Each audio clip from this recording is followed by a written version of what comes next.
C'est parti, bonjour et bienvenue et merci d'être là pour ce live suite à nos rencontres, donc les rencontres qui ont eu lieu lundi, mardi, mercredi. Je sais que certaines d'entre vous n'ont pas vu toutes les vidéos, alors c'est pour ça qu'on a décidé de les laisser encore en replay jusqu'au 2 avril pour que vous ayez bien le temps de vous imprégner de l'ensemble. Donc moi, ce que je vais d'abord faire aujourd'hui, c'est, voilà, on va prendre ce temps d'une petite heure ensemble pour que vous puissiez, partager votre ressenti sur ces rencontres, comment ça s'est passé pour vous, est-ce que vous avez eu des découvertes, euh, ou bien des prises de conscience ou des confirmations. Donc ça nous fera plaisir. Je vois qu'il y a Cathy Malocena, que vous avez certainement entendu, qui est parmi les participantes. Peut-être Anne, quelque part. Bon, donc n'hésitez pas aussi à poser des questions. Et puis ensuite, moi, je vous présenterai, parce que j'ai réalisé dans les remarques qui étaient faites dans le groupe WhatsApp, qu'effectivement, j'ai pas assez expliqué que ce qu'était la pratique en psychopédagogie positive. Et donc, je vous ai préparé une petite présentation sur qu'est-ce que c'est que ce métier. Vous avez pu le voir, c'est tout au long de la vie. Et puis, ben voilà, si vous êtes intéressé par cette formation, je vous en parlerai à la fin. Et celles qui ne sont Mhm. pas intéressées pourront euh, nous laisser en Quelle est route. la différence? Excusez-moi, je coupe la parole, excusez-moi, juste une question. Qu'est-ce que est la différence entre la psychologie humaniste, psychologie positive, et la pédapsychologie positive?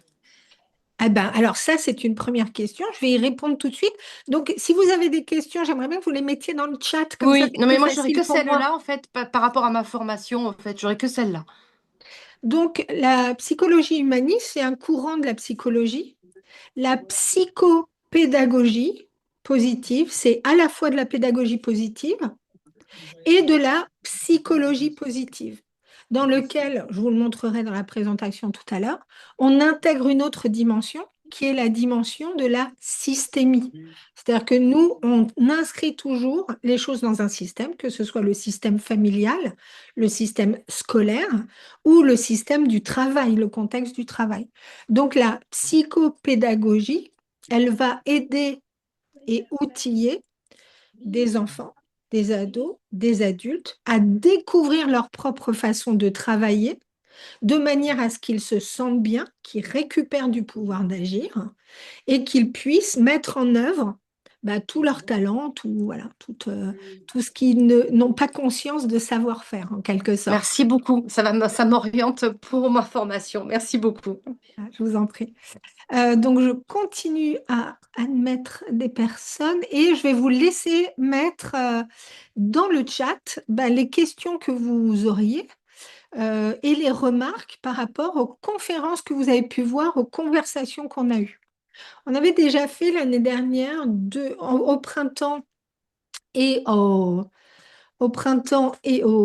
ça s'appelle, à l'automne,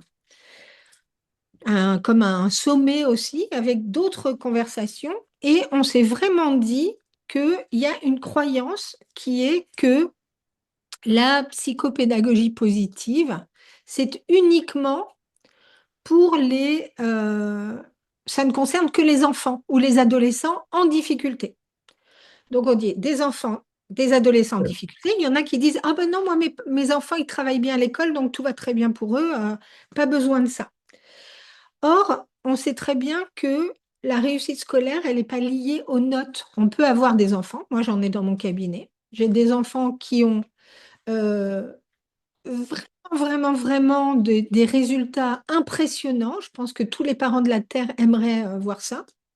Et pour autant, euh, ils ne vont pas bien. Ils ont des troubles anxieux. J'interviens en entreprise où je vois des adultes qui, a priori, ont une bonne expertise, etc. Et pour autant, ils ne sont pas sûrs d'eux-mêmes et ils ne vont pas très bien non plus. Donc, la psychopédagogie positive, elle va accompagner ça. Elle va accompagner à déverrouiller les problématiques de bien-être dans le travail ou dans les apprentissages. Donc, effectivement, voilà, comme dit Solena, beaucoup d'enfants réussissent mais sont sous stress. J'en côtoie tous les jours. Voilà, bien sûr, les crises d'angoisse et ainsi de suite. Nous, notre but, c'est la recherche du bien-être et de la santé dans le travail, que ce soit du travail scolaire ou du travail d'apprentissage. Donc, est-ce qu'on prend en charge des enfants en situation de handicap? On va prendre en charge des enfants en situation de handicap sur une partie.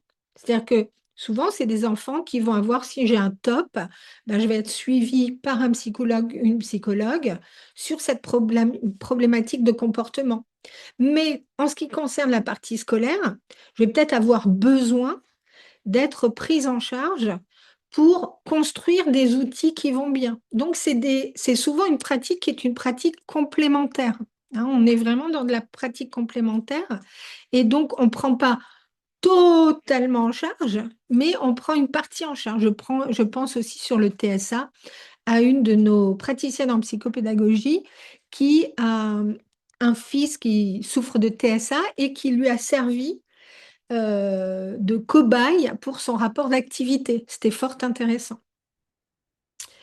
Qu'est-ce que je lis d'autre? Ces conversations sont d'une richesse incroyable, des concepts qui viennent confirmer certaines pratiques que je mets en place, des idées, des outils concrets que j'ai envie de découvrir plus pour pouvoir les maîtriser à bon escient. Quand on a créé cette formation, donc il y a plus de 10 ans maintenant, hein, bientôt 12 même, le but, c'était aussi d'asseoir une posture qui est une posture très solide, une posture juste, qui est que si je souhaite accompagner pour une raison ou une autre, par conviction, valeur, altruisme, j'en sais rien, je ne vais pas non plus me perdre dans cette posture-là et en disant je vais sauver la terre entière ou je vais résoudre mes problématiques d'un parcours scolaire douloureux sur la tête de mes petits patients. Hein. Donc ça, c'est pas la posture juste. Donc nous, on va à la fois travailler une posture qui est très très alignée, très juste, et une posture qui est une posture tête-cœur-corps. Hein. C'est celle qu'on enseigne aussi, une approche tête-cœur-corps. Et puis des outils qui vont permettre à la fin de la formation d'être très outillés et de pouvoir commencer des accompagnements. Je relis ce qu'il y a au-dessus parce que j'ai dû oublier quelque chose. Euh, donc, je connais une jeune fille en phobie scolaire, très stressée au lycée, pression des notes. Elle est passée au CNED, elle travaille de nouveau. Oui, moi aussi, j'ai une patiente comme ça parce qu'elle est mieux à l'extérieur du lycée qu'à l'intérieur. La santé mentale, je pense, de plus en plus liée à l'efficacité, la motivation de l'enfant ou du jeune. Le temps scolaire ne prend pas en compte cet aspect. Il y a une partie qui fait partie du système. Le système, on peut difficilement le changer. On en avait parlé avec Cathy Malocena sur le fait que ben, les jeunes qu'on accompagne, Cathy, je te passerai la parole là-dessus, euh, on va pas tout d'un coup leur dire, mais le feu au lycée ou je sais pas quoi, tu vas pas révolutionner le truc. Par contre, tu peux changer la manière dont tu regardes l'institution pour qu'elle soit moins souffrante pour toi, qu'elle ait plus de sens. Donc, c'est comme ça qu'on les inscrit. Cathy, tu veux rebondir là-dessus? Oui, effectivement, moi j'ai souvent des jeunes lycéens qui ont même envie d'arrêter le lycée. Et en fait, l'idée, c'est quand même de les réinscrire dans ce parcours parce que même si ce système, ben, il a toutes les imperfections du monde, actuellement, c'est celui qui existe et que donc, à un moment donné, il faut faire avec. Ouais. Donc l'idée, c'est vraiment de changer le regard sur soi et sur le pouvoir que l'on peut avoir vis-à-vis de l'institution, parce que même à travers une institution qui est totalement imparfaite, on peut développer des ressources pour le vivre de façon beaucoup plus sereine. Donc voilà, c'est l'idée en fait. Oui, et puis ces ressources qu'on développe, on va pouvoir du coup continuer à les avoir quand Oui, on sera à l'université, quand on sera au travail. L'idée, c'est vraiment de construire quelque chose de solide dans sa posture de travail dès le départ, le plus tôt possible, en fait. c'est ça. Alors, très intéressant la discussion sur le harcèlement. De fait, j'ai vraiment fort apprécié. C'est tellement compliqué de les mettre en confiance pour oser parler. OK, sur le harcèlement, effectivement, c'était clair. Euh, je ne travaille pas du tout dans le secteur de l'accompagnement bien-être. La formation permet-elle de se réorienter? Bien évidemment. Pourquoi? Parce que on n'est pas obligé d'être spécialiste de la pédagogie, d'avoir été enseignant, etc. Même si on a une bonne partie d'enseignants qui viennent nous voir parce qu'ils ont envie de réenchanter leur pratique et de remettre de la joie d'enseigner, d'enseigner autrement et d'avoir la sensation de faire évoluer les jeunes qu'ils accompagnent. Mais on a aussi je pense à Sophie Mourier, qui est qui était pharmacienne, qui s'est formée en psychopédat et qui maintenant est totalement psychopédat à temps plein. Donc, on a beaucoup de modèles de reconversion. L'idée, c'est vraiment d'avoir de l'appétit pour la pédagogie, de s'intéresser à ça, d'être intéressé dans accompagner l'autre. C'est vraiment, je pense, la chose la plus importante pour pouvoir se reconvertir, hein. Nous, on amène tout ce qu'il faut et je vous le décrirai dans un instant aussi. Euh, j'ai été formée en psychopédage, j'aimerais l'adapter aux seniors. Est-ce que vous intervenez? Oui, on intervient. Je vous invite à aller regarder ma discussion avec Anne Rousseau. Donc, les outils de psychopéda, hein, c'est des outils tête, cœur, corps. Ça permet également, effectivement, d'accompagner les seniors parce que notre cerveau, il ne s'arrête pas au moment où l'école ou le travail s'arrête. Il continue à travailler, on continue à le faire vivre, à s'intéresser à des activités, à apprendre des nouvelles choses. Donc, que ce soit des ateliers mémoire, que ce soit se mettre dans son corps et pouvoir continuer à être dans le mouvement, que ce soit utiliser des outils ludiques, eh bien, il n'y a aucune raison que ça s'arrête. Donc oui, il y a plusieurs psychopédas qui interviennent dans des résidences seniors, ou dans des structures qui accueillent, hein, il y a des municipalités où il y a des clubs, c'est pas forcément club du troisième âge, enfin en tout cas, continuer à apprendre avec joie, et qui interviennent dans ce cadre-là. Et moi, je pense franchement, sincèrement, que les outils qu'on utilise avec les plus jeunes marchent avec tout le monde. Il n'y a pas il y a pas d'adaptation spéciale plus de 65 ou moins de 5 ans. Ça marche avec tout le monde. Euh, alors, est-il possible de suivre une partie de la formation? Non, c'est pas possible pour la raison que je viens de vous donner, c'est-à-dire que parfois on est formé par ailleurs à d'autres choses. Vous allez peut-être avoir eu une formation en CNV, etc. Très bien. Nous, on inscrit ça dans un cadre et dans une posture de praticien, praticienne en psychopédagogie positive. Donc les outils, ils vont être vus et revus sous cet angle-là avec une équipe de professionnels qui sont à la fois les formateurs, mais qui ont une pratique en cabinet. Et donc, on va vraiment, vraiment axer ça de cette manière-là. On ne connaît pas, par exemple, euh, je reprends la communication non violente, de manière générale. On la connaît d'une certaine façon, comment on l'utilise à la maison avec nos enfants, etc. Là, on va précisément la mettre dans un contexte. Donc, de toute façon, comme il y a une dynamique de groupe, il y a une évolution, une transformation tout au long, on ne fait pas les choses par petits morceaux. Non, en fait, c'est l'ensemble. J'ai beaucoup aimé l'approche évoquée auprès des seniors et des tableaux des potentiels. Est-ce que la formation est possible si on travaille par rapport au présentiel distanciel? Alors oui, nous, on a mis en place plusieurs formats de manière à permettre à chacun de pouvoir faire cette formation tout en travaillant. Je crois, j'ai aperçu Delphine qui doit être dans les participantes quelque part et qui est enseignante à temps complet et qui fait la formation sur les week-ends. Donc, on a des formations en week-end et un peu de jours sur les vacances scolaires. On a des formations qui sont en semaine, donc par exemple janvier, février, mars, voilà, Delphine, coucou Delphine, janvier, février, mars, avril, par exemple. On a des formations qui se déroulent Alors là, c'est vrai que c'est majoritairement pour les enseignants sur tout le mois de juillet en session intensive avec 19 jours sur juillet et 2 jours de certification en fin septembre. Et puis, donc ça, c'est la partie synchrone où vous êtes derrière votre écran avec un formateur qui est là.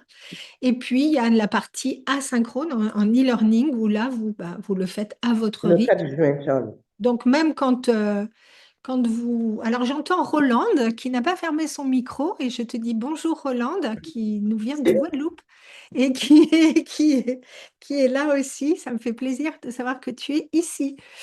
Et, euh, et donc, le e-learning, vous le faites à votre rythme, comme bon vous semble. Donc, ça va donner une formation qui est très, très dense, mais on adapte les formats pour que vous puissiez le faire, même quand vous travaillez. Je viens d'obtenir ma certification de psychopraticienne. J'ai fait une formation avec Judith Dumas. J'ai intégré le pack de Fabrice Michaud. Bon, bah super. Bah, lancez-vous. Lancez-vous, Isabelle. Super, vous avez tout en main. Donc, let's go. Il n'y a plus qu'à. Bonjour, je suis en création d'entreprise et je souhaite proposer un outil pédagogique d'accompagnement au changement des émotions. Bravo, tous ceux qui œuvrent pour ça, pour que les jeunes, pour que les jeunes adultes, pour que les adultes au travail aillent mieux. Eh ben, je vous dis, chouette, on est dans le même bateau et on fait la même chose. Comme Monsieur Jourdain, j'ai fait de la psychopédagogie sans connaître le nom il y a bien longtemps comme institutrice. Comment arriver à faire essaimer ses ressources dans toute l'école et ailleurs, comme la prof de français qui fait des choses au top avec ses élèves? Eh bien, c'est toujours la méthode des petits pas. Ça démarre par soi. Si vous êtes enseignant, vous allez commencer par mettre ça en place dans votre classe. Vous allez peut-être échanger avec des collègues qui sont un peu sur la même façon de faire que vous. Et puis, vous allez dire, ah bah regarde, il y a des outils qui sont simples, mais quand même très puissants et super à mettre en place, très facile. Donc, hop, bing. Donc, ça permet vraiment, moi, je ne crois pas aux choses descendantes. On m'a souvent posé la question de dire, pourquoi vous n'allez pas au ministère de l'Éducation nationale et puis leur dire qu'il faut faire ça? Bah parce que déjà, il faut savoir qui on va rencontrer. Moi, je n'ai même plus le nom du ministre en tête actuellement. Ça a trop changé. J'ai lâché l'affaire. Donc, donc, je ne sais pas. Mais du coup, je ne crois pas aux choses descendantes qui se perdent. Moi, je crois vraiment à la force du témoignage, à la capillarité. Ah tiens, mon collègue, il fait comme ça a l'air vachement chouette, je vais lui demander. Et puis, hop, on commence à impulser quelque chose. Sandra, dont vous parlez, Sandra Saint-Flou, elle s'est formée à la psychopédagogie positive. Elle a ouvert une consultation sur le samedi, elle le dit bien, elle continue, elle adore animer, enfin, elle adore continuer à enseigner dans sa classe et puis elle adore aussi recevoir en individuel. Et à un moment, elle a tenté le coup auprès de son établissement. Elle a dit, ben voilà, ce serait bien qu'on mette en place des ateliers. Puis après, voilà, ça s'est enchaîné comme ça. Et elle a créé ce pôle qui s'appelle POP, hein, Programme Optimisme Personnalisé, et qui continue. Pourquoi? Parce que les élèves vont bien, parce que les enseignants vont mieux, parce que les personnels d'encadrement vont bien aussi. Donc voilà, c'est toujours des petites actions. Ça se fera jamais de façon énorme et révolutionnaire. Voilà, la révolution, elle est à notre niveau, je dirais. Donc, on commence. Voilà, c'est comme quand moi, j'ai commencé en disant, tiens, on va faire une formation en psychopédagogie. Et bien, certains ont eu confiance, sont venus, se sont formés avec nous. On a avancé, on a commencé à essaimer. Donc, maintenant, on a près de 900 personnes qui sont formées et qui pratiquent de différentes façons. Soit à temps plein en cabinet, soit dans des CMP, soit dans des associations, soit en tant qu'enseignants, ils amènent cette pratique dans leur classe. Et donc, chacun va faire et mettre en œuvre la psychopédagogie positive, j'allais dire, à sa sauce, pour poursuivre une même mission. C'est que tout le monde aille bien.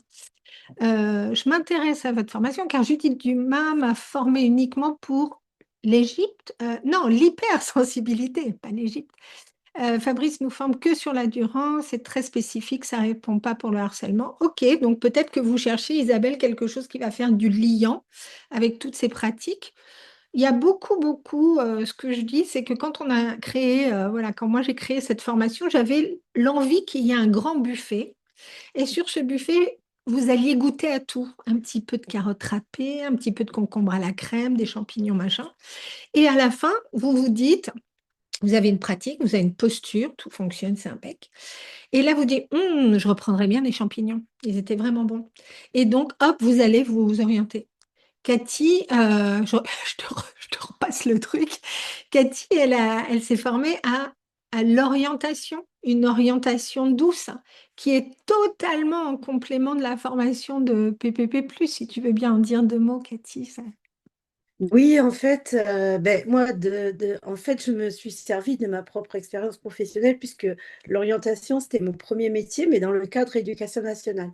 Et donc, il y a 10 ans, quand j'ai fait la formation de praticienne en psychopédagogie positive qui m'a apporté plein d'outils différents, j'ai approfondi sur certains outils, ce qui m'a permis, quand je me suis installée, j'ai commencé effectivement l'accompagnement aux apprentissages et très vite, on m'a demandé si je faisais des accompagnements en orientation.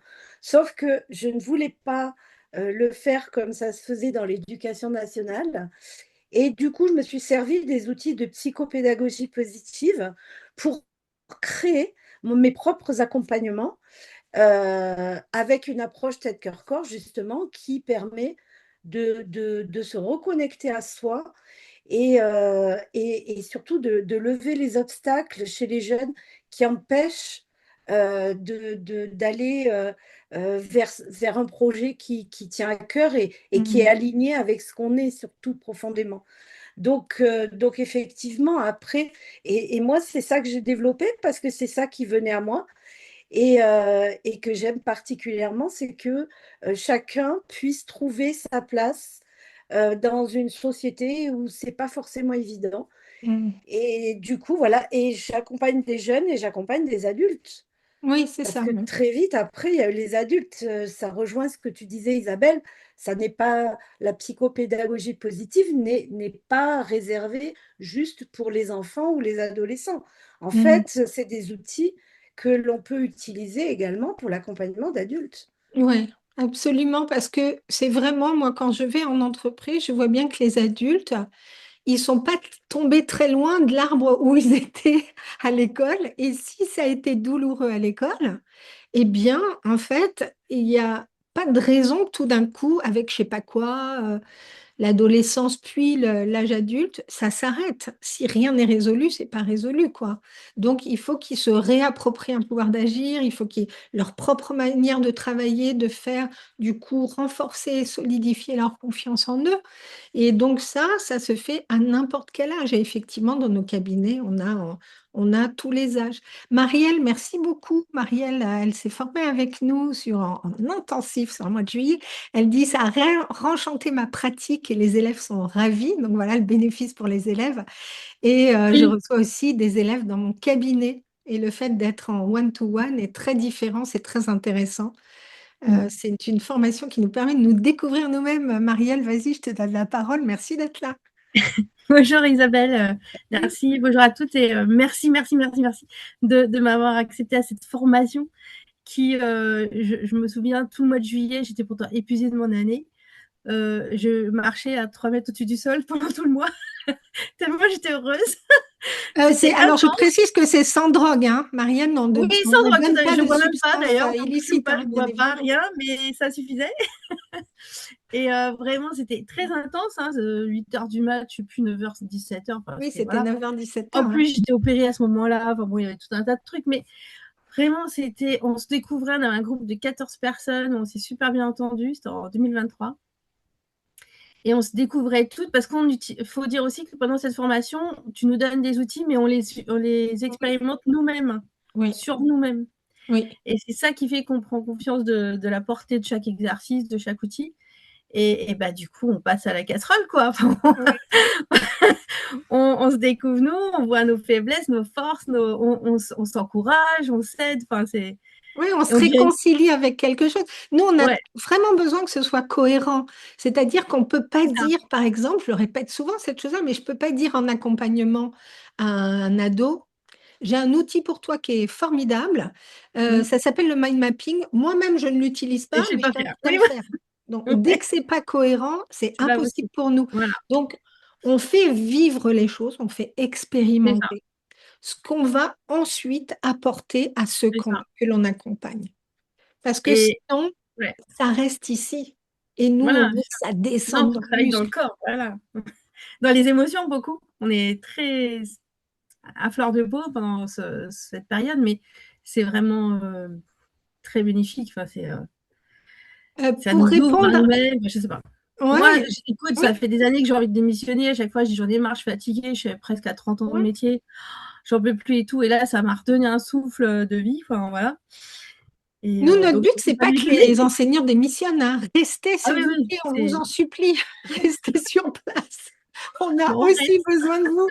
Donc, Mais parfois, voilà, quand on n'en avec peut ça, vraiment plus, comme Cathy, bah, elle s'en va. ouais, Toi, tu voilà, restes, bah oui. Marielle. Il n'y a pas de bon ou de pas bon, il y a ce qui est bon pour moi. Oui, voilà. Et Et dans ce vraiment, ça cadre-là, aide. effectivement, Ouais.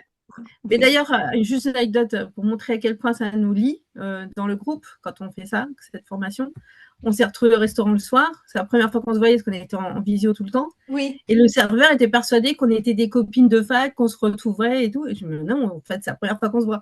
Mais non, il n'a pas cru. Moi, je dis toujours Et, ça, c'est-à-dire quand vous arrivez en présentiel pour la certification, de ouais. notre côté, on a l'impression que c'est une cousinade. C'est On oui, a ça. effectivement l'impression que vous connaissez depuis je ne sais pas combien de temps. C'est très agréable, hein. C'est très Ouais. agréable à vivre pour nous aussi en tant que C'est ça. formateurs. Il y a Safa qui demande, bonjour, avez-vous un problème de légitimité en travaillant avec des enfants TND? Non, on n'a pas de problème de légitimité parce qu'on ne va pas remplacer un orthophoniste ou une orthophoniste. On n'est pas à cet endroit-là. Nous, on outille le travail. Donc, il y a une rééducation qui est faite et nous, on accompagne, on va donner des outils de pensée visuelle dont on sait qu'ils vont faciliter la mémorisation. On va leur apprendre à être très, très, très présents, à activer leur attention, leur concentration. Donc, c'est vraiment, faut le penser comme quelque chose de complémentaire. Un ou une orthophoniste en une demi-heure ne peut pas aborder toutes ces questions-là. Donc, c'est un temps qui est plus lent chez nous, en une heure, et puis qui vient en complément. Donc il n'y a aucun problème, il n'y a pas de problème de légitimité parce qu'on ne se prévaut pas non plus, on ne fait pas de la rééducation, ce n'est pas notre rôle hein, du tout. Et ça, c'est vraiment bien, bien travailler sur la question de la posture dans la formation. Euh, alors, je remonte un peu parce qu'il y a des messages que j'ai pas vu passer. Bonjour, je suis en création d'entreprise, ça j'avais vu. Je suis là, ok, ok, ok. Je suis enseignante en primaire. Il me reste 5 années de travail. Je désire pas faire la formation, mais j'aimerais obtenir davantage d'outils concrets. Avez-vous quelques pistes à partager? Eh bien, que puis-je vous dire? Allez consulter une psychopéda et en quelques consultations, demandez-lui de vous donner des billes en fonction de votre problématique dans la classe.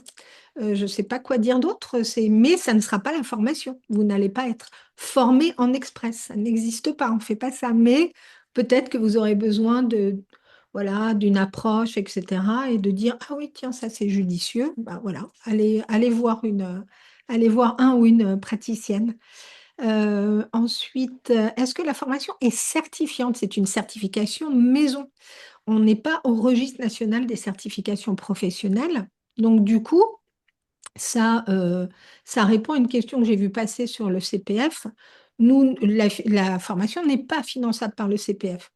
Il faut revenir sur cette question de CPF, qui est qu'aujourd'hui, les formations sont financées maximum à hauteur de 1 500 € et il y a un reste à charge. Donc, moi, si vous avez un peu de CPF, je vous dis gardez votre CPF pour des formations complémentaires parce que ça ne s'activera pas et nous, on n'a pas envie non plus. On a fait cette demande-là. C'est très complexe. On nous renvoie le dossier en disant, ben non, mais là, le critère 1, le critère 12, le critère 23, c'est pas tout à fait ça. On sait maintenant qu'il délivre 3000 registres spécifiques ou RNCP. Et voilà, on a tenté une première fois, on a tenté une deuxième fois, on retentera à nouveau. Mais pour le moment, il y a pas de CPF chez nous. Je vais vous le montrer après rapidement, je vous présenterai la formation. Ça représente un investissement de 13,75 € de l'heure, hein, donc par rapport aux heures de formation. Donc c'est 13,75 € Pour celles qui fument, c'est un paquet de cigarettes, si vous voulez, actuellement. Quelle est la différence ou la complémentarité avec l'orthopédagogie? Alors, on a beaucoup d'orthopédagogues qui sont venus se former chez nous parce que l'orthopédagogie, elle est vraiment sur la question de la gestion mentale, donc vraiment cette question plus cognitive. Et nous, on est plus dans une dimension plus large qui est cette approche tête-cœur-corps et surtout sur la question systémique, hein. Donc, on prend l'enfant, l'adolescent ou l'adulte dans le système dans lequel il est, dans son système familial, dans son système scolaire, dans son système voilà, de travail. Donc, on a cette dimension-là qui est la dimension en psychologie positive, où on va mettre l'accent sur les ressources, on va mettre l'accent sur les talents, sur les forces, qui n'est pas fait en orthopédagogie. C'est pas tout à fait la même chose. Donc, c'est pour ça que c'est assez complémentaire. On a des orthopédas qui viennent chez nous. Ensuite, donc voilà, j'ai répondu pour le CPF. Tac, tac, tac. Maria, j'ai eu problème de légitimité. On n'en a pas. Tout ce que j'ai écouté me réconforte. Euh, le PDF promis. Oh, on a promis. Alors, si on a promis et qu'on ne l'a pas fait, c'est comme avec les enfants, il ne faut pas rigoler. En fait, dans le groupe WhatsApp, j'ai répondu à cette question ce matin. J'ai fait la demande à Stéphanie Léonard qui va envoyer, alors ce midi non, puisque je ne le vois pas dans ma boîte mail, mais qui va l'envoyer peut-être ce soir ou dans les jours prochains, et je le mettrai sur le groupe WhatsApp, donc la boussole d'autodirection. Il faut demander une autorisation de cumul. Ah oui, ça c'est votre truc. Cette certification est reconnue par les institutions type CMPP. Oui, on a de nombreux praticiennes en psychopéda qui travaillent en CMPP. Donc, je pense que maintenant, ça ne fait plus souci. Est-ce que pour vous, vous proposez une alternative à la TCC pour un ado TDAH? La TCC pour un ado TDAH, ça va être vraiment de l'aider et de l'accompagner dans la vie de tous les jours à mettre en place des choses qui vont être écologiques pour lui, pour ne pas trop s'épuiser. Donc ça, c'est voilà, de façon générale. Nous, notre entrée, je vais le redire là. D'ailleurs, en fait, je vous dis ça depuis tout à l'heure. Donc, je vais partager. Allez, je vais partager ma presse. Voilà, je partage la présentation. Est-ce que c'est bon pour tout le monde? Tout le monde la voit. Donc, nous, donc ça j'ai mis, les questions, on va le faire. Donc, c'est quoi, d'où ça vient la psychopédagogie positive? On va poser le contexte. Donc, nous, notre entrée, c'est le travail. Et c'est la question du travail dans le sens, comment on fait pour ne pas souffrir au travail? Il y a une croyance qui est que quand on travaille, quand on apprend, il faut que ce soit dur, bien difficile, parce que sinon on ne mérite pas. Ce qu'on valorise, c'est, ah là là, il a eu son bac avec mention très bien, mais ça lui a demandé beaucoup d'heures de travail, il n'est pas sorti, c'était génial. Moi, je trouve ça inquiétant de ne pas avoir de vie à côté. Je ne trouve pas ça génial. Donc, notre entrée, c'est le travail, et avec tout ce que le travail peut avoir de stress, de pression, de découragement, de tension, etc. Et on pense radicalement qu'il est possible d'apprendre et de travailler avec plaisir. Ça ne veut pas dire sans effort, mais ça veut dire des efforts qui ne vont pas casser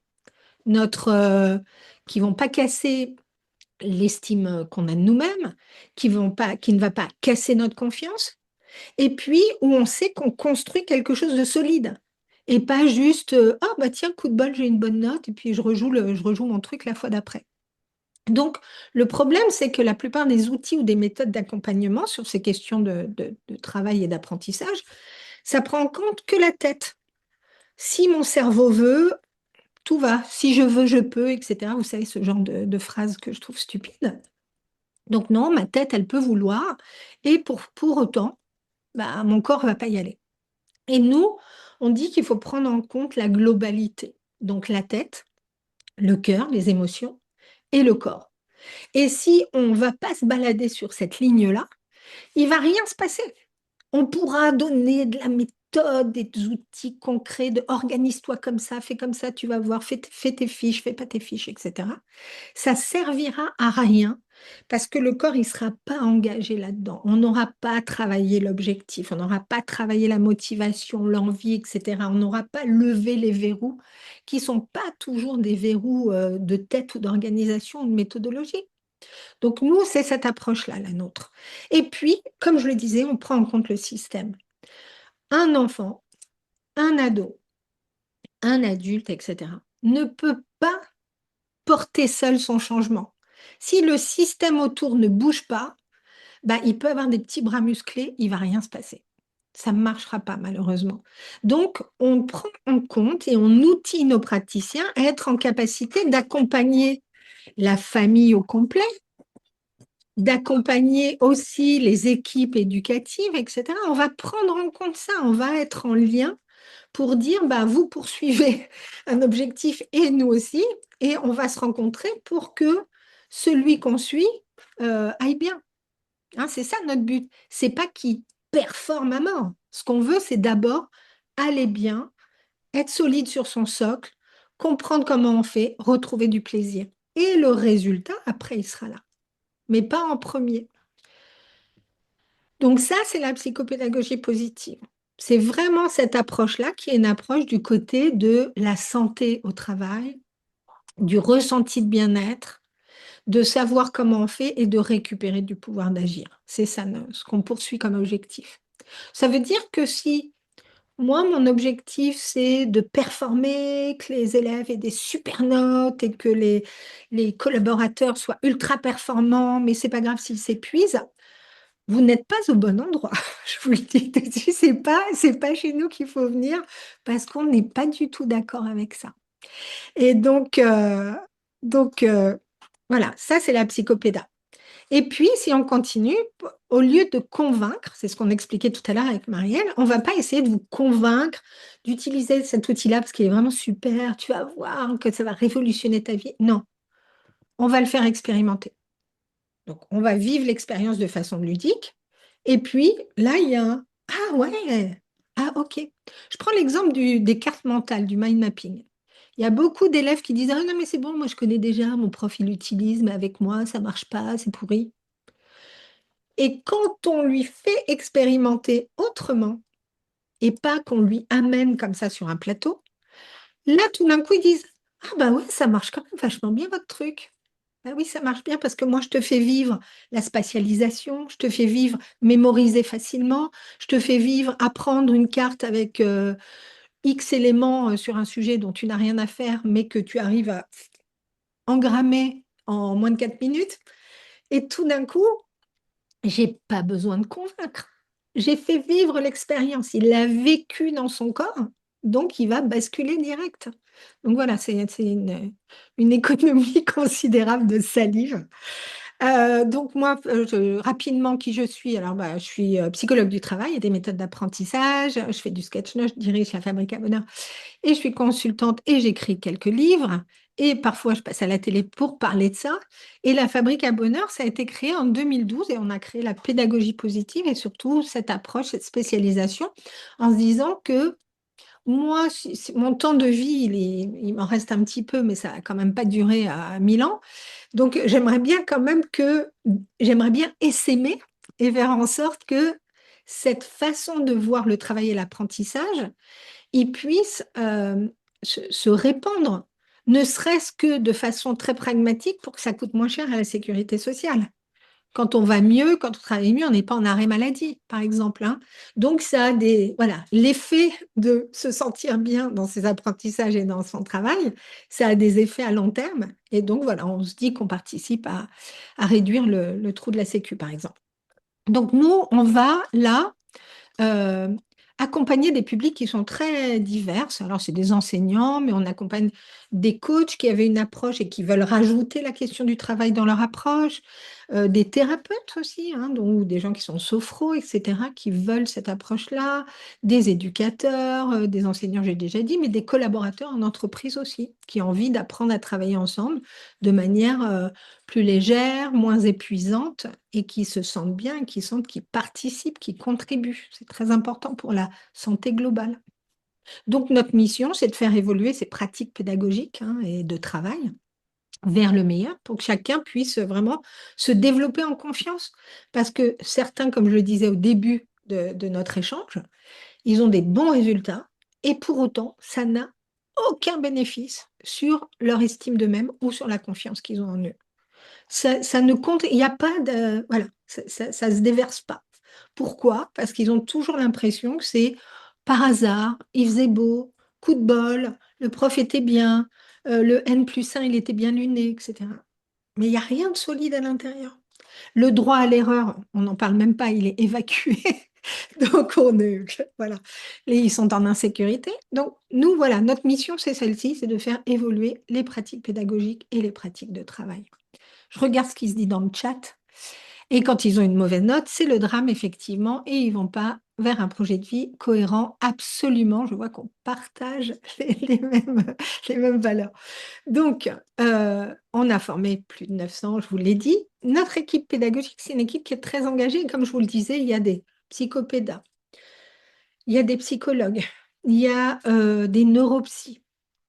Claire, elle est psy aussi, etc. Donc, des gens qui vont à la fois former et qui vont partager toutes leurs connaissances parce qu'ils ont aussi une pratique en cabinet. Donc, ce n'est pas des théoriciens. Parfois, on est formé par des pédagogues qui sont dans la théorie, mais qui n'ont pas vu l'ombre d'un élève ou d'un stagiaire depuis 1000 ans. Donc nous, non, c'est dans une pratique terrain et c'est ça qui est important pour nous. Alors les trois raisons, je me suis dit, tiens, je vais vous mettre trois raisons pour devenir psychopéda, mais alors je vous assure que je pourrais vous en donner encore plus. Un, faire un métier qui a du sens, hein, accompagner l'épanouissement, et ben c'est aussi très égoïste parce que vous faites quelque chose qui a du sens, qui épanouit les autres et qui vous épanouit en même temps. Donc voilà, ça s'appelle un cercle vertueux, c'est très très bien. On répond aux besoins spécifiques de chacun.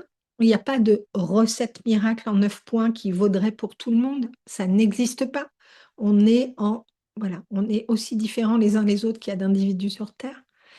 Et puis, on va placer le bien-être et la santé au cœur des apprentissages et du travail. Je le redis encore, jamais, jamais, jamais, je pourrais me faire à l'idée que ah bah travailler c'est souffrir, il faut bien souffrir pour être belle ou pour être je sais pas quoi. Ben non, moi je suis pas du tout OK avec ça. Et jusqu'au bout, je pense que je défendrai cette position de on peut apprendre et travailler avec plaisir. Ça ne veut pas dire sans effort, mais vraiment de sentir qu'on contribue au collectif, tout ça c'est important. Et donc voilà, et mille autres raisons que je ne développe pas ici.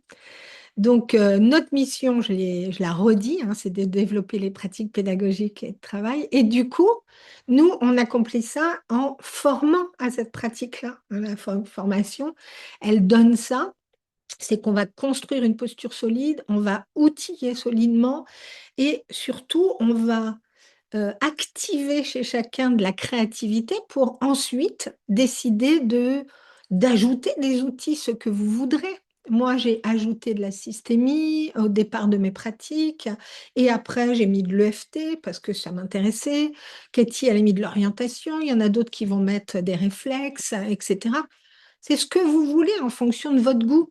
Et ça sera toujours juste parce que la posture, elle est très juste. Ensuite, donc cette formation, elle intègre, comme je vous l'ai dit, une approche tête-cœur-corps et elle va combiner des outils concrets, des techniques interdisciplinaires. Nous, on aime bien l'idée. Alors, nous revoilà, parce que nous avons eu une petite coupure d'électricité dans le quartier et c'est revenu. Donc, je vais repartager, je ne sais plus où j'en étais, mais je sais plus exactement ce que je vous disais. Je vais essayer de... Alors, ce qui est très étrange, c'est que je me suis retrouvée haute à Ah! avoir alors, mais je ne sais pas pourquoi, je n'ai rien fait. Donc, je suis Non, mais sortie peut-être que ben, et re-rentrée. ça a permis que ça ne s'arrête pas, quoi, le truc. C'est déjà pas mal. Ok, Ok. bon, Si je suis sortie, Je suis revenue. re-rentrée, et voilà. bon. Eh ben voilà. Donc, me voilà revenue sur ce qu'on se disait. Donc, sur la formation, parce que je m'entends réseau. Alors, je ne sais pas sur qui, chez qui je réseau.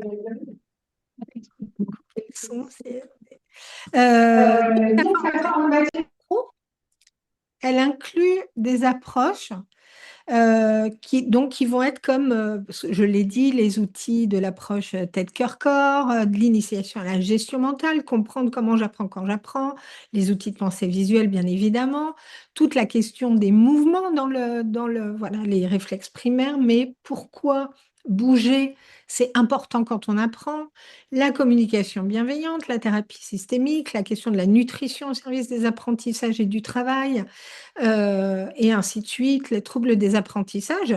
Donc, on a mis tout ça pour que ce soit suffisamment outillé, donc pour les enfants et pour les adultes, de manière à ce que, à la fin de la formation, chacun ait une posture ultra solide. Vraiment, il a testé sur lui-même des choses et suffisamment d'outils pour déjà les mettre en œuvre. Et on invite toujours à mettre en œuvre en disant, mais faites-vous la main, commencez à accompagner, renforcez votre posture d'accompagnant avant d'aller chercher d'autres formations complémentaires, même si elles vous plaisent beaucoup. Arrêtez de vouloir mettre trop de choses, expérimentez déjà. Quand la posture, elle est là, elle est solide, on la met en œuvre, on la met en place. Je dis souvent, il y a vraiment une chose qui est très importante et qui n'est pas si évident, c'est d'accueillir le cœur ouvert, sans jugement, les personnes qui viennent dans votre cabinet ou bien dans votre bureau et de les accompagner de la manière la plus bienveillante possible. Et déjà ça fait le gros du travail parce que je vous assure qu'il n'y a pas 1000 endroits sur Terre où vous pouvez arriver en disant c'est la loose complète, je suis au bout du rouleau, mes enfants, je ne sais plus quoi en faire, ils ne travaillent pas ou bon, bref. Donc, ou bien, quoi que je fasse au travail, c'est jamais bien, et ainsi de suite. Donc là, voilà, cet accompagnement bienveillant, c'est pas de la bienveillance gnangnan, hein, du genre, ah bah oui, tout est positif, etc. Non, c'est de la vraie psychopédagogie positive appliquée dans le réel, pas dans de la théorie seulement.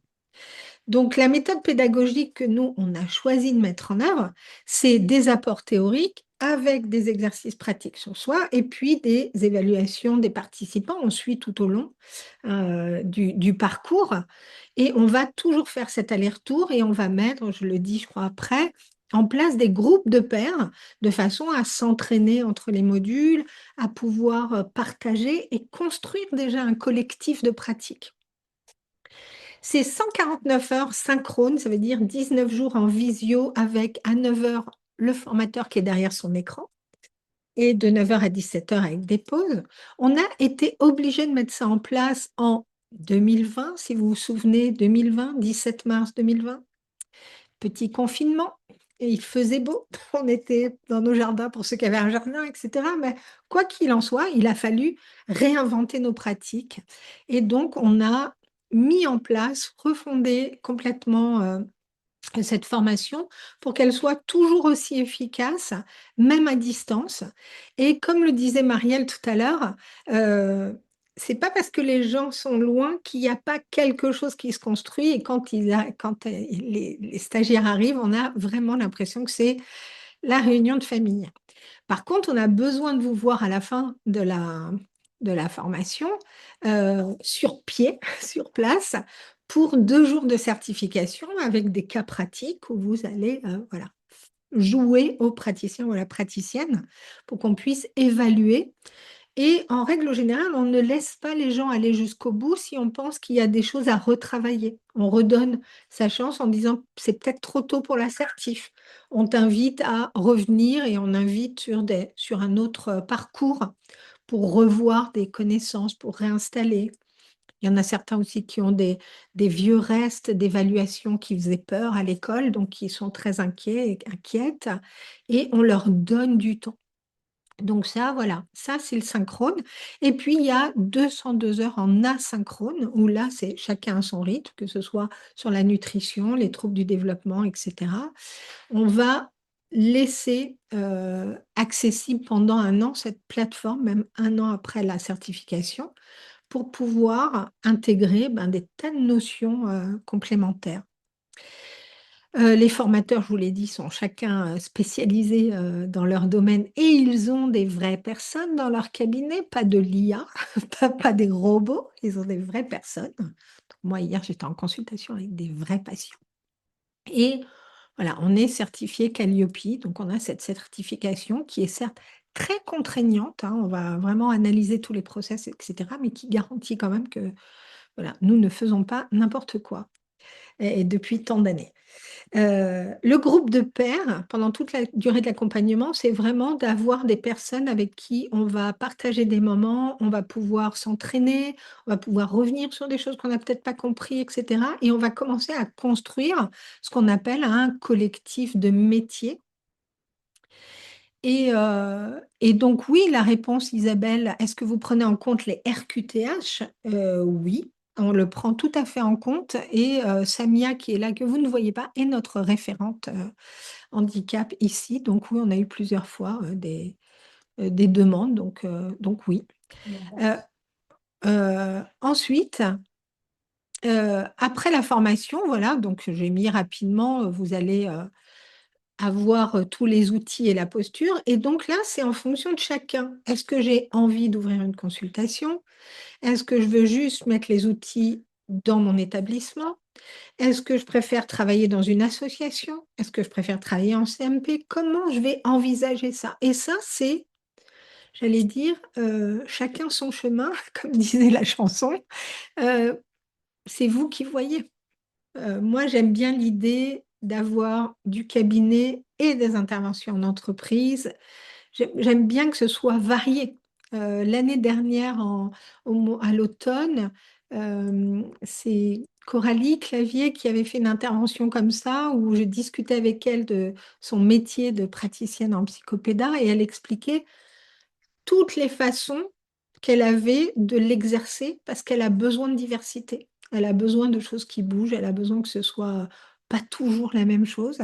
Et c'était hyper intéressant parce que souvent on va dire, ah, vous faites beaucoup de choses. Non, on ne fait pas beaucoup, on fait des choses qui nous passionnent et on le fait avec, ouais, avec allant, mais on sait aussi se reposer pour ne pas se fatiguer. À la fin du parcours, donc il y a cette certification de praticienne en psychopédagogie positive. C'est comme Valérie Chenot, qui est une des formatrices, dit, c'est en fait, vous avez un permis à 6 points. Vous avez la potentialité de, etc. Et ensuite, on va vous demander de rédiger un rapport d'activité pour montrer que vous avez mis en œuvre dans le réel, avec des vraies personnes, euh, cette formation. Et là, vous rédigez votre rapport d'activité que je corrige avec beaucoup d'attention. Et il y a des cas super. Tous les cas, hein, je sais pas, je pense à une qui a accompagné sa voisine de 84 ans, l'autre qui accompagne son fils qui a un TSA, d'autres qui vont mettre ça en œuvre dans leur classe, etc. Donc c'est passionnant, on a des rapports d'activité qui sont passionnants. Et ça, les 6 autres points du permis, donc après vous avez un permis à 12 points, avec comment, la pratique et le certificat d'expertise, une attestation d'expertise qui garantit que oui, non seulement vous avez cette potentialité, mais vous l'avez mise en œuvre. Et donc voilà, c'est comme ça qu'on valide notre parcours. Hop, si je ne me trompe pas.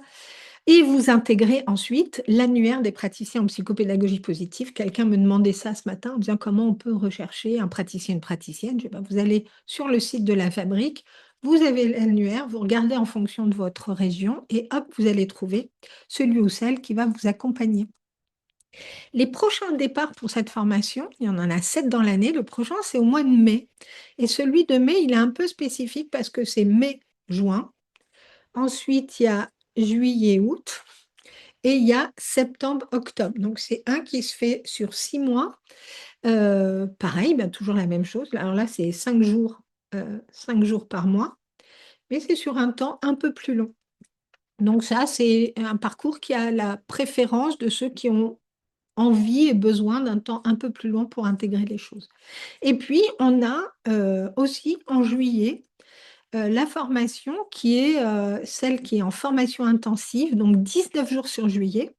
Et puis, on a mis la certification fin septembre à Paris pour aussi avoir du temps pour pouvoir redescendre et souffler, parce que sinon, on voyait que c'était quand même très, très, très intense, même si c'était enthousiasmant et épanouissant.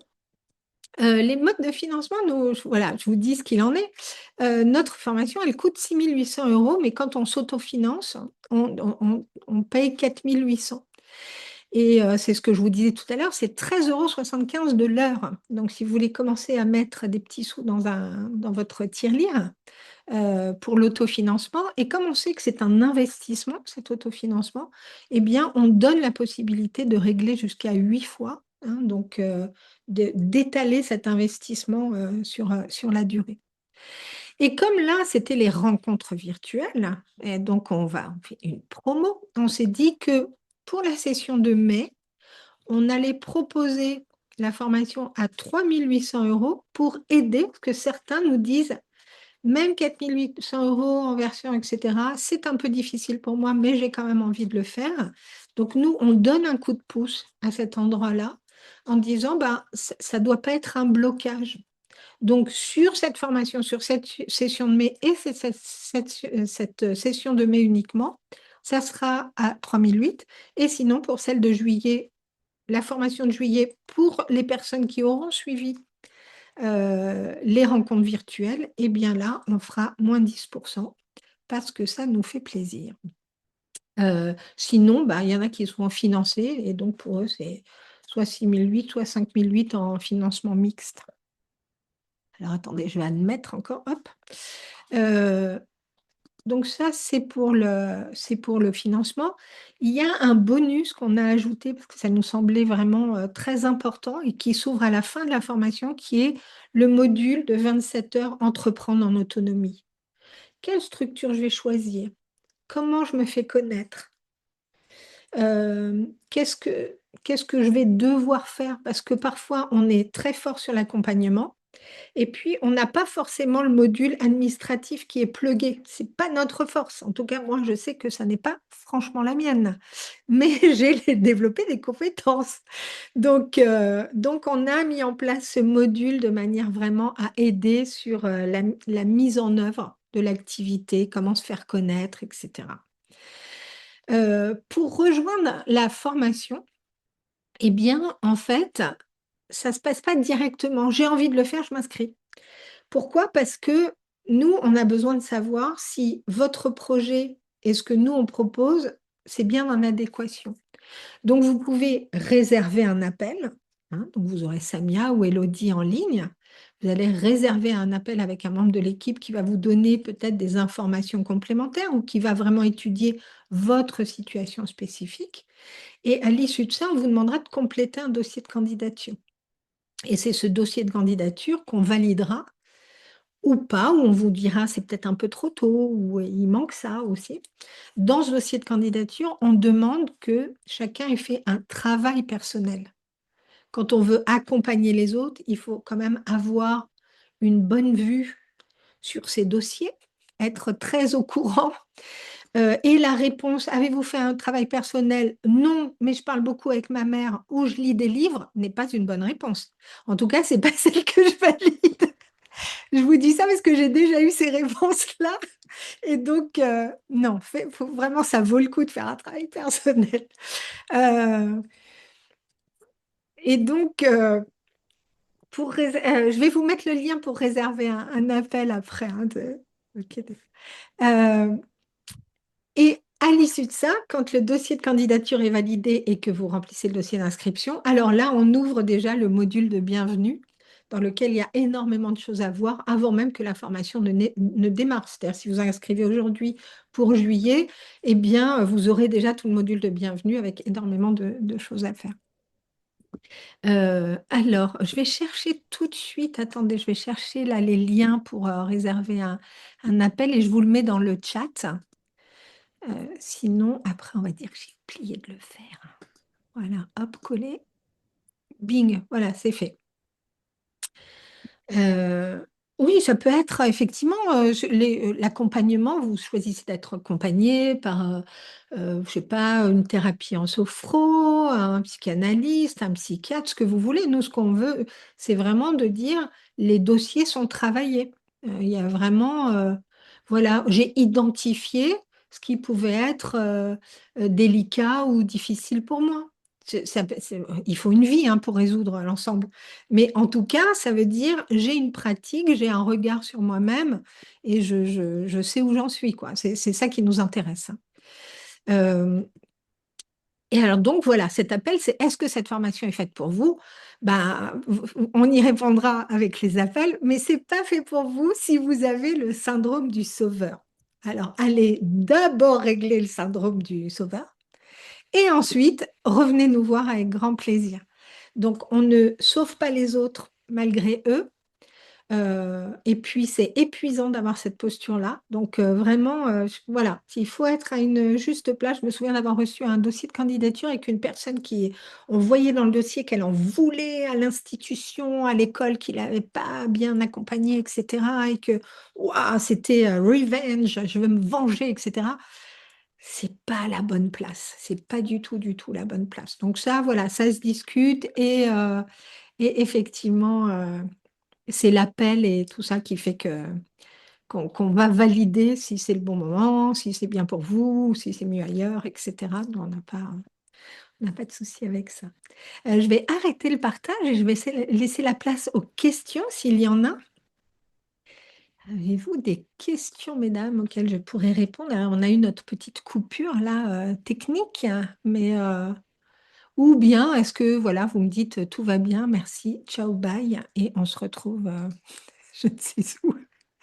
Euh, j'ai tout mis malheureusement, c'est vraiment une très belle formation, mais attends, voilà, l'investissement, le prix ne me permet pas de le faire actuellement, et ben voilà, donc moi je vous dis, faites faire plutôt que de vous faire offrir des cocottes minutes pour votre anniversaire, demandez à votre famille de faire une petite cagnotte litchi en disant, waouh, j'ai besoin d'être accompagnée. Et puis regardez, parfois, on peut être pris en charge hein, par des organismes aussi. Euh, Est-ce qu'il y a d'autres questions ou des choses que je n'aurais pas dites? Merci beaucoup. Mais combien de temps attend pour rédiger le rapport après la fin de la formation? Pour rédiger le rapport après la fin de la formation, 10 à 12 semaines, me souffle Samia dans l'oreillette, hein. En fait, elle est là. Donc, c'est 10 à 12 semaines. Donc voilà, ça permet. Alors, soit vous avez des enfants sur place et ils sont sympas et ils ont envie de participer, soit vous vous faites prêter des enfants, les enfants des voisins, soit vous avez une classe, soit. Et donc voilà.